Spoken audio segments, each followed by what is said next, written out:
What do you say to young men who come to you for advice, who feel lost, who don't really know where they fit into society?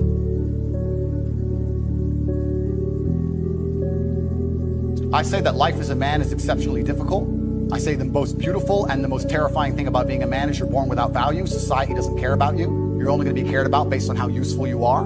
You have the chance to build yourself up and become a superhero if you're prepared to do the hard work and be indefatigable enough to never quit.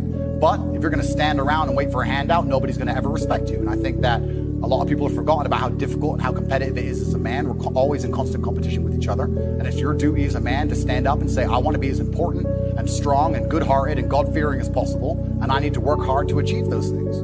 Masculine men have a duty to provide and protect those they care about. We have a duty to do things we don't feel like doing because we know we're supposed to do them. And that's why we stayed in the Titanic and died. We need to be teaching young men to understand that the world is very, very difficult. It's hard to be a man. You're going to feel bad sometimes. You just suck it up and perform anyway. Not just sit there and cry your eyes out or blame other people. Tough being a woman too in modern society. It's certainly tough being a woman, but I'm not a woman, so why would I speak on issues I do not understand? I'm a man. Because every man deals with heartbreak and deals with sadness, but how you use that energy is the differentiator between humans, right?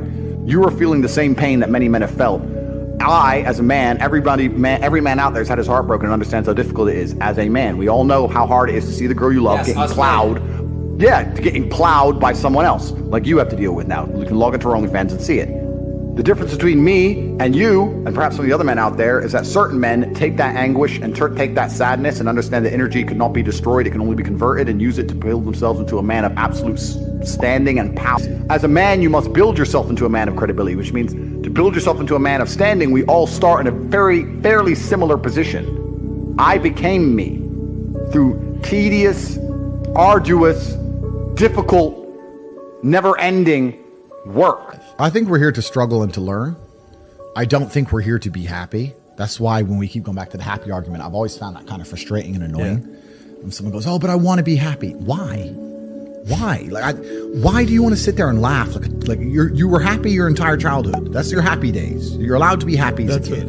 It's all over now, right? You're a man. You have responsibilities. I think we're here to do important. Provide, protect, and we're also here to do important things. And important things are going to be difficult, and they're going to be hard, and you're going to get frustrated. Life is hard. Life is difficult. Maybe I've just been unlucky, which I don't believe in, but I've had so much trauma and bad events and negativity and stress and all these things that have happened to me, and I've used all of it to be monumentally successful.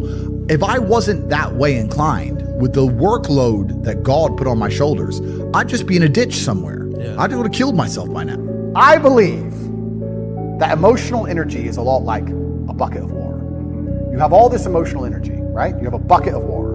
And then you have a bunch of different holes you can pour it down. So I believe if you wake up one day and you feel particularly depressed, you don't feel depressed. You just have a lot of emotional energy that day. Some days you don't have that much emotional energy and life's pretty calm. It's how you look at the problems and how you use them to fuel you. So the question was, what's the problem for the average man today? What's the biggest problem? I think there's a whole host of problems. What you have to do is frame it inside of your mind and understand that all of those problems are going to allow you, give you the fuel, the unlimited motivation that you need to become a successful and beautiful individual if you frame it in the right way. If you take a man and give him a life shielded from problems that he never has any to face, I guarantee you he's terrible at being a man. The best men in the world have gone through shit. That's why women love scars. They didn't kill you. That's the whole point of it, right? So the best thing you can do as a man is look and go, okay, this is hard, this is hard, this is hard, this is hard. I feel negative because these are all so difficult. I'm struggling with X, Y, Z. Let me internalize all of that and turn it into a superpower. Let me become genuinely uncomfortable with my situation in life and go and fix things. Because, like I said, the universe is absolutely and utterly very giving. And if you truly hated being in the position you were in, you wouldn't be there very long. That is the most basic imperative of the masculine frame, which has been destroyed in real time. They are trying to convince you that you should act how you feel. You should show more of your feelings. If you feel this way, you should show it. If you want to cry, cry. What I'm saying is the reason they're trying to bring out emotionality in you is because of exactly what Myron said. Most of the time, you don't feel like doing the things you're supposed to do. But the true masculine frame throughout history was doing the things they didn't want to do, but they knew they had to do because they had honor and duty. That's what honor and duty means. Do you think the men on the Titanic wanted to stay on the fucking Titanic? No, we're men. We have to stay.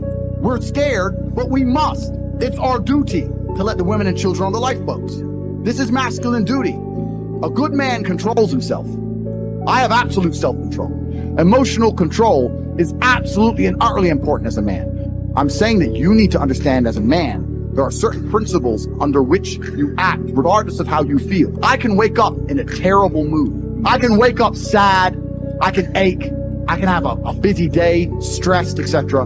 I will complete the same tasks as if I woke up in a fantastic mood. I'll do the same things because how I feel has no bearing on the things I'm going to do with my day, because I have duty to myself and to my bloodline. Because you think there's something wrong with you. You go, well, I lack motivation. I don't have the motivation to go to the gym. Well, here's the newsflash. Neither did I. And I still did it. So now what are you going to say? Now you have no excuse, right? Oh, you're scared to get in the ring. So was I. Still did it. Scared to get in the cage. So was I. I still did it. Being a man isn't about not feeling things. It's about acting the way you're supposed to act, regardless of how you feel. We act. We're men of action. We get things done. So the world got built. All of it. All the men who built the skyscrapers felt scared. They did it anyway. You need to become a man of action. Stop worrying about how you feel and start worrying about what you're supposed to be doing. How about that?